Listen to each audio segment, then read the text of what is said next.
Hai guys, selamat datang di channel Fenomide. Hari ini aku akan membawakan salah satu kisah nyata kriminal yang dulu sempat viral, bahkan sampai dijadiin film. Mungkin kalian udah pernah nonton filmnya atau bahkan pernah dengar kisahnya. Kalian udah siap? Mari kita mulai.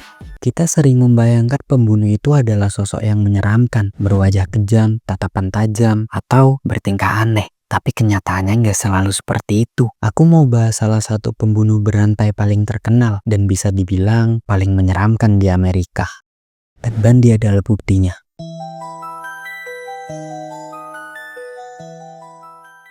Kalian pernah dengar tentang sosok ini? Pria tampan, cerdas, lulusan universitas, bahkan aktif di dunia politik. Tapi di balik penampilannya yang meyakinkan, tersembunyi kegelapan yang nggak bisa dibayangkan. Di balik senyum hangatnya Ted Bundy, ada obsesi, kendali, dan kekejaman yang menghancurkan hidup puluhan wanita muda. Wanita-wanita ini diculik, disiksa, dibunuh, lalu dibuang, seolah mereka nggak pernah ada. Bahkan, warga Amerika pun butuh waktu lama untuk menyadari bahwa mimpi buruk itu punya wajah yang terlalu sempurna untuk dicurigai. Ted Bundy lahir pada 24 November 1946 di Burlington, Vermont. Di hari pertama hidupnya, semuanya udah dimulai dengan kebohongan. Ibunya yang bernama Eleanor Louise Cowell yang dikenal sebagai Louise pada saat muda melahirkan Ted Bundy tanpa menikah. Karena takut jadi bahan omongan, keluarga mereka pun sepakat untuk menyembunyikan kenyataan. Ted Bundy dibesarkan dengan percaya bahwa kakek dan neneknya adalah orang tuanya, sedangkan ibunya adalah kakaknya. Kakeknya dikenal kasar, pemarah, dan bahkan kejam sama binatang. Ted tumbuh jadi anak yang tertutup, pendiam, dan ganjil. Waktu usianya sekitar 13 tahun, tetangganya pernah melapor bahwa mereka pernah menangkap basah Ted Bundy sedang mengintip wanita di balik jendela kamar mandi. Bisa dibilang, Ted ini adalah anak yang pintar dan introvert, tapi dia haus pengakuan dan lapar akan kontrol. He was my friend before I had the book contract, and I had that before I knew he was the suspect. But I thought, well, I'll look at each of his victims, or his purported victims, what was happening in their lives on the day he got them. Every single one of them was upset or ill or had had a fight or was distracted, so that she was not paying attention to what. Tahun 1974 di Seattle, Washington, seorang mahasiswi University of Washington bernama Linda Ann Healy, dia menghilang dari rumahnya, tepatnya di kamarnya. Tempat tidurnya rapi, tapi yang aneh, ada noda darah di bantal. Gak ada tanda-tanda perlawanan keras, baju tidurnya hilang, dan yang lebih aneh, radio alarmnya mati. Polisi udah mulai curiga, tapi belum mengarah ke siapa-siapa. Beberapa minggu kemudian, salah satu mahasiswi di University Evergreen State College bernama Donna Gail Manson hilang ketika ia mau nonton konser di kampus. Lalu menyusul Susan Raincoat dari Central Washington University. Lokasinya berbeda, tapi korbannya mirip. Rambut panjang belah tengah, berkulit putih, dan usia 20-an. Yang bikin Ted Bundy sulit dicurigai adalah dia punya cara yang sangat manipulatif. Mereka nggak tahu pelakunya adalah pria muda yang berkarismatik yang biasanya minta tolong bawa buku ke mobilnya. Ted juga sering terlihat memakai gips. Dia pura-pura cedera. Saat korbannya lengah, dia serang dan dimasukkan ke mobil VW Beetle miliknya. Setelah dari Utah, Ted berpindah ke Colorado, lalu ke Idaho. Setelah lebih dari 1 tahun, Ted Bundy membunuh tanpa dicurigai. Dan dunia belum tahu ini adalah awal permulaan dari teror yang lebih besar dan mengerikan.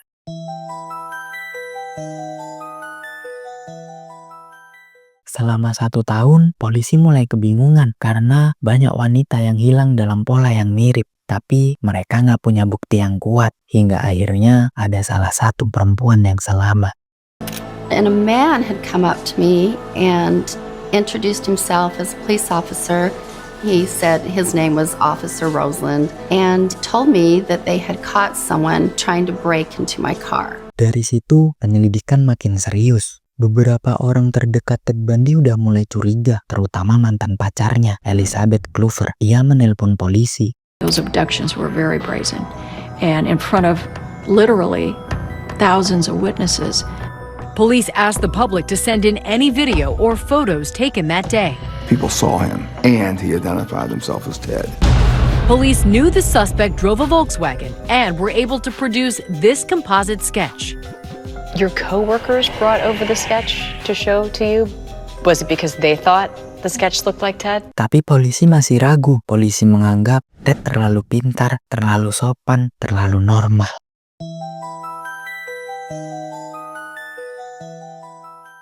Sampai akhirnya 1 tahun kemudian pada bulan Agustus 1975, Ted ditangkap karena pelanggaran lalu lintas di Utah. Saat polisi memeriksa mobilnya, polisi menemukan borgol, tali nilon, penutup wajah, dan linggis.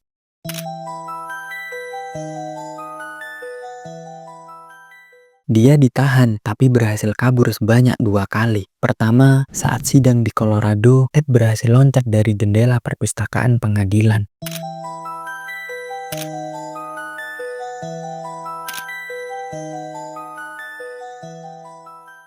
Yang kedua, dari penjara Glenwood Springs, dia membobol langit-langit sel dan berhasil kabur lewat lubang lemari.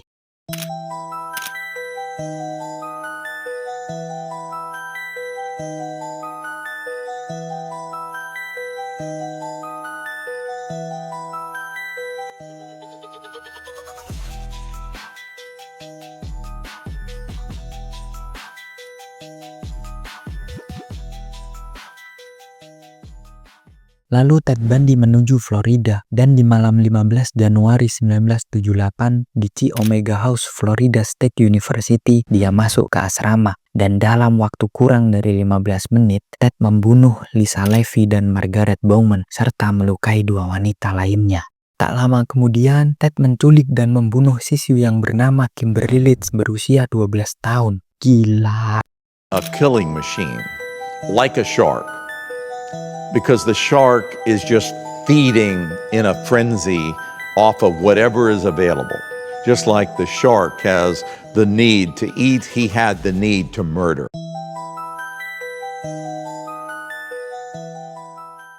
Sidang utama Ted Bundy dilaksanakan pada tahun 1979, tepatnya untuk kasus pembunuhan di asrama Chi Omega, Florida State University. Sidang bukan cuma jadi pengadilan, tapi jadi tontonan nasional. Dan yang lebih anehnya, Ted Bundy ini jadi pengacaranya buat dia sendiri. Dia bicara depan hakim, debat langsung sama jaksa, dan sepanjang waktu dia kelihatan banget percaya diri. Sergeant Hayward now. Sergeant Hayward, did you prepare a report based upon the stop and the search that you just testified to? Could I prepare a A written report, yes. Do you have it with you? Dan yang bikin banyak orang shock, justru banyak wanita yang ngefans sama dia. Mereka rela datang ke pengadilan, duduk di bangku, ngirim surat cinta ke penjara, dan mereka percaya kalau Ted Bundy nggak bersalah. What is unusual to see is that many of the onlookers are women, young women, contemporaries of the 5 Florida State sorority sisters who were assaulted in their beds a year and a half ago.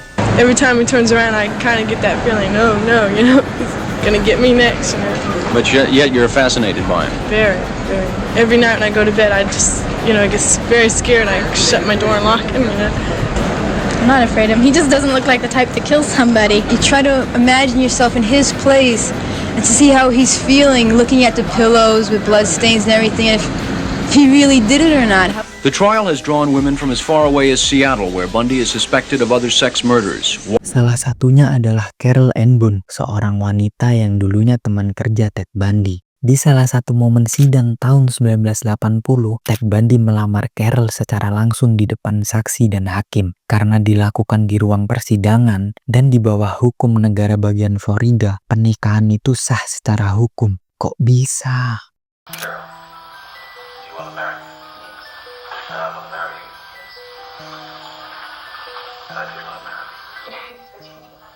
Polisi punya sidik jari dan saksi hidup, dan yang paling mengerikan, polisi menemukan jejak gigitan di tubuh korban. Salah satu korban bernama Lisa Levy ditemukan ada bekas luka gigitan di tubuhnya. Dokter forensik membandingkan dengan gigi Ted, dan kalian tahu hasilnya, 100% cocok.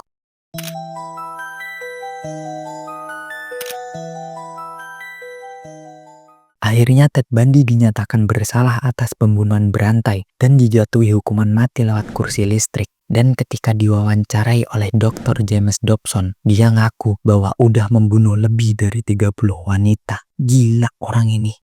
necessarily, not to me at least, happen overnight. My experience with, I'd say, pornography generally, but with pornography that deals on a violent level with the sexuality, is that once you become addicted to it, and I look at this as a kind of addiction. Like an addiction, you keep craving something which is harder, something which gives you a greater sense of excitement. Until you reach the point where the pornography only goes so far. You reach that jumping off point where you begin to wonder if maybe actually doing it will give you that which is beyond just reading about it or looking at it. I'm no social scientist, and I haven't done a survey. I mean, I don't pretend that I know what John Q. Citizen thinks about this. But I've lived in prison for a long time now. And I've met a lot of men who were motivated to commit violence just like me. And without exception, every one of them was deeply involved in pornography without question, without exception, deeply influenced and consumed by an addiction to pornography.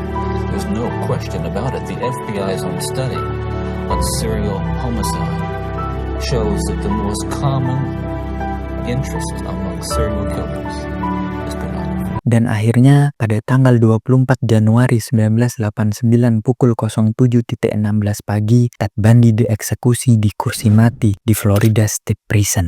Jadi, gimana menurut kalian soal kisah dari Ted Bundy? Apakah menurut kalian dia dilahirkan sebagai monster atau dia jadi seperti ini karena masa lalunya?